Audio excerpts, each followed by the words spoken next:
Hi everyone, it's Sean. Hopefully everybody is having an awesome day today.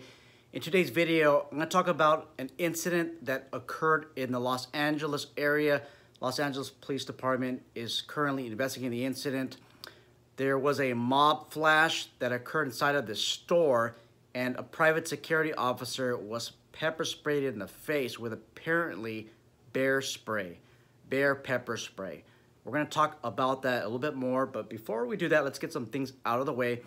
Number one, if you run an executive protection training firm, please let us know in the comments. Please leave a link if you like. Please reach out to me. Every month, I get a handful of students that reach out to me that want to take an executive protection course. Guys, I don't have the manpower. I don't have the logistics. Right now, I don't have the capability to create an executive protection course. However, a lot of people keep reaching out to me. So if you host these types of courses, or you know somebody that hosts these types of courses, please feel free to reach out to me through email, any way possible, and maybe we can guide all these students in the right direction. Okay, let's talk about pepper spray. But before we do that, let's watch the video clip that I'm going to be referring to throughout this video.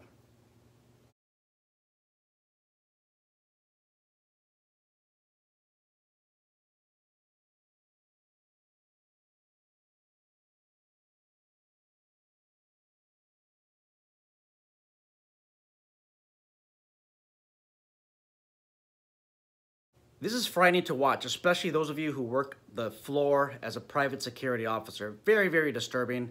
Okay, let's talk about the crux of the video, the main topic of today. How do you prevent something like this from happening to you? Watching these videos makes me very frustrated, upset as a private security instructor, somebody that maintains his credentials. This is upsetting to me. As somebody that leads a private security, private investigations YouTube channel, this is upsetting to watch. It's disturbing because this can be one of my viewers. It could be one of us. So that's why it doesn't sit with me well. What are some things that we can do to prevent some things from happening? Well, I like to take a corner of the store and remain there. The reason why I love corners is because when you're in a corner, you get about, I mean, depends on what corner you get. You're gonna get about 100 and, depending on the corner, about 180 degrees, maybe even less, depending on the corner, view of everything going on.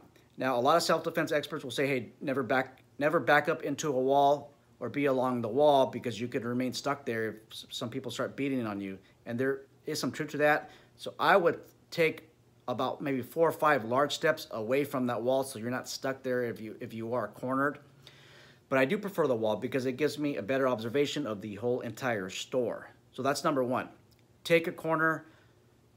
I generally like the front entrance, front exit area. I'm not too sure what that corner is called. I know tactical units will refer to these corners as perhaps quadrant 1, 2, 3, and 4, but it just depends on the layout of the store. But take one quadrant and remain in the area and then switch it off. So maybe you spend 20 minutes here, go to another corner if your employer or your supervisor allows you to. Rule number 2, try not to allow anyone to get that close to you. Remember, coronavirus helps in our benefit by creating social distancing. It is more normal to not be near people that close. So if somebody's within arm reach and you have a large store, there shouldn't be any reason for somebody to be that close to you. Create that distance. You create distance, you can create time. You create time and distance, you can create a greater perception and reaction time. Our private security officer didn't have a lot of time. It looks like he or she did not enforce that social barrier. And as a result, this unfortunate circumstance happened. So create that barrier. Again, if you're in a large warehouse, you can enforce that barrier a lot easier. But if you're in a store where perhaps there's a lot of shoppers, everybody is close to you, it's more difficult to create that barrier. But as you could see, this security officer was not near a lot of people at that point in time. And how do you enforce barrier? Well, you can always have somebody back off. So the most polite way that I could think of is if this customer's approaching me from the side, I put a hand out like this, like I put it out like this. Hi, hey, can I help you? Can I help you with anything? Okay, but this kind of means stop. It's universal for like, hey, hold on. Like, hey, is there anything I can help you with? You can do this and still look professional.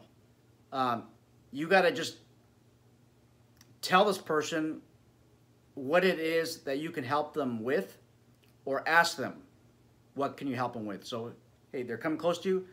Hey, is there anything I can help you with? You seem a little bit lost. Okay, something to that effect. Okay, that's a little bit more rude, but if you feel the need to do this, and that's fine. Okay, but if you just go like this, okay, with a little bit angle, it looks a little bit more polite, and then this is what I like. Okay, you position your hand like this. Hey, is there anything I can help you with? Well, look it. Okay, you can use this hand to block a punch or to divert some other type of attack. So this hand is already out. So that's what I like about the hand being right here. It's like, hey, is there anything I can help you with? Okay, and you can look polite with doing that. Make sure that you stay balanced. Have your knees a little bit bent. Try not to lock up your knees all the time. You're going to lose your balance very easy, and this person's going to overpower you. Eye protection. Even if you don't wear prescription lenses, it's a very good idea that if you work in some of these retail environments or areas where there might be a flash mob or some type of looting situation, highly consider getting a pair of clear glasses. They don't have to be prescription. And see if you can get one that have some type of maybe a suction cup or some type of barrier on the top and on the sides. I am 41 years old. I'm not trying to impress ladies anymore. So for me, I can get a dorky or geeky looking one, but I know that some of you out there, you want to have the cool looking ones. Wiley X makes some pretty neat glasses. They also make protection glasses as well. Some of them are actually rated for projectiles that are flying pretty fast. I'm not saying that you can shoot them with a bullet and they're not going to go through. I'm just talking about that there's some glasses that are highly rated. They're ANSI, ANSI mil-spec rated to protect your eyes against a projectile, small projectile that's flying at a high velocity. So they have that out there as well. Look at it. The glasses look cool. But if you're wearing protection eyewear and they spray you in the face, this whole area is covered. Yes, it's going to go on top of your head, possibly depending on how you're sprayed, and it'll leak down here, or maybe from the sides, or maybe from up if you're taller, and then they're spraying you like this. But you guys, most of these flash mobsters, they're not out there training. A lot of them are not. Okay, they just want to get the loot and split. So they're not learning a lot of the techniques that are out there. And there's techniques to get away with someone's wearing glasses. I have a lot of experience. I'm not going to get into specifics, but I have a lot of experience with deploying pepper spray, baton, taser, you name it. I have a significant amount of experience in real-world environments. Again, I'm not going to give specifics on that. There are defense attorneys that watch these videos, and I don't want to be stuck to a statement. And by the way, the tactics I discuss in this video are not designed for others to look at me and wonder, hey, how come he didn't use this technique in the real world? Because in this video, he discussed this. No. The discussions in these videos are designed to create discussions with everybody in the private security sector. It may not be a technique that I might use myself, but I'm just opening up discussion to everyone else. I hope you get the point. So wear protective eyewear. Doesn't matter if it looks dorky or not. I'd rather look dorky with protective eyewear than look more dorkier when I'm in the emergency room and my nose is bent this way and my eye socket is crushed here and my jaw's broken. Okay, you guys get the point already. Now let's talk about pepper spray effects. What are the effects of pepper spray? if you've been pepper sprayed before, or you've been exposed to CS gas, maybe in the military, I'd like to know in the comment section, what is it that you're exposed to and how did it make you feel? I'm really interested in knowing what you guys felt. And this is the question. If you were that private security officer in that video, do you think that you could have fought off a second attacker or a third attacker being sprayed in that condition? I'd like to know what your thoughts are on that. I have experience, I have personal experience being exposed to CS gas and pepper spray. In the police academy, they got a Q-tip and they soaked it with pepper spray and they put it right here by your eye and your eye just shuts. Another time I had somebody just full-blown just spray me in the face. And that was the worst, you guys, because this person was not an instructor.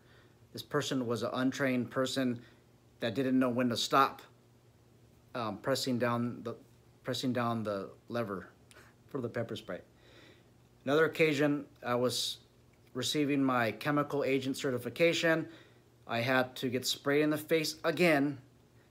And I tell you, it's so painful that when I talk about being pepper sprayed, I can actually taste the pepper in my mouth. That's how painful it is. That's how much I relive those experiences.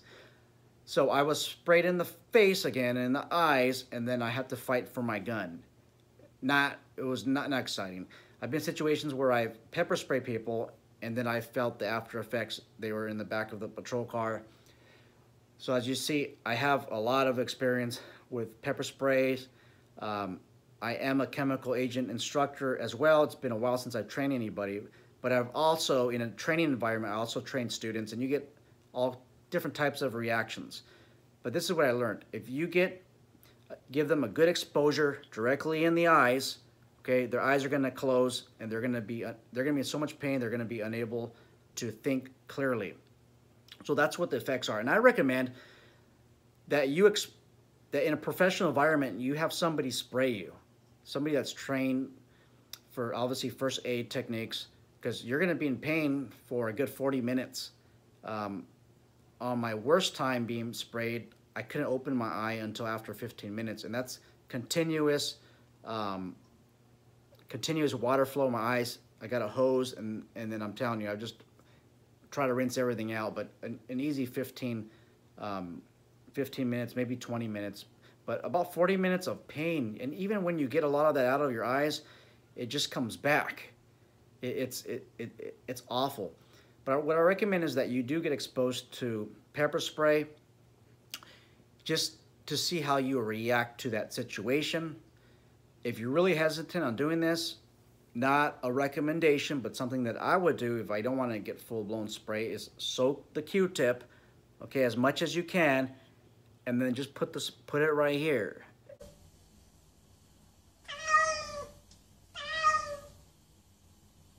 If you're brave, okay, put it right here like this, just so that you can feel it. It's not going to be this, you're not going to have the same effects, but you're going to understand more or less what some of these people are coming from who get exposed. But at the very least, just try that. At least you'll have your other eye open. Make sure that you have water nearby. I've seen some people use milk. I've done training courses and my students, and they run to the nearest liquor store. No, they ran to Jack in the Box inside screaming and grabbing or ordering milk. Their friends, their buddies will order milk, and you see them running out of Jack in the Box, covering themselves, just drenching themselves with milk. I think water works the best. Soap and water works the best, but especially the water, you use that.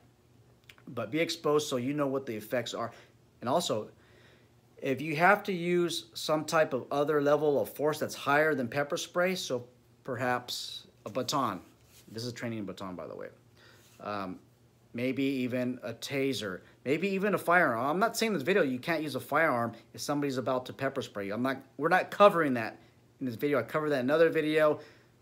Other people got very upset that I would even talk about that subject. Hey, that's in that video. I might leave a link in the description, depending if I get motivated or not.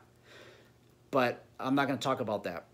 Anyhow, if you have to use a higher degree of force when you're presented with a threat of pepper spray, or once you pepper sprayed, remember, you have to be justified. you have to be in fear of great bodily injury or death if you're going to use potential deadly force, okay? If you're going to use a higher degree, something that's a little bit elevated than pepper spray, you're going to have to justify that as well. With the baton strike, I can easily justify it right before, because if I'm pepper sprayed, and the question is this, Mr. or Mrs. so-and-so, have you ever been pepper sprayed before? They might ask you that on the stand one day. And if you say, yes, I have, and this is how I felt, I was incapacitated, I could hardly move, I was in so much pain, I could not open my eyes at all. That's how I felt on my training day 3 years ago. And that's why I resorted to a higher level of force. You see, that's more persuadable. And even if you just use the Q-tip method, you're gonna have to justify what you felt and how you became incapacitated. Unfortunately, you can only be incapacitated with one eye, but you can easily persuade somebody a lot more if you've been exposed even a little bit, okay, even a little bit. But if you've been exposed not at all, and then you start resorting to higher levels of force because you thought you're gonna get sprayed or you're sprayed already, you're gonna have you might have a legal problem. Now remember, well, actually, I need to make a clarification. So if you've been sprayed already and you use force, you got to justify that.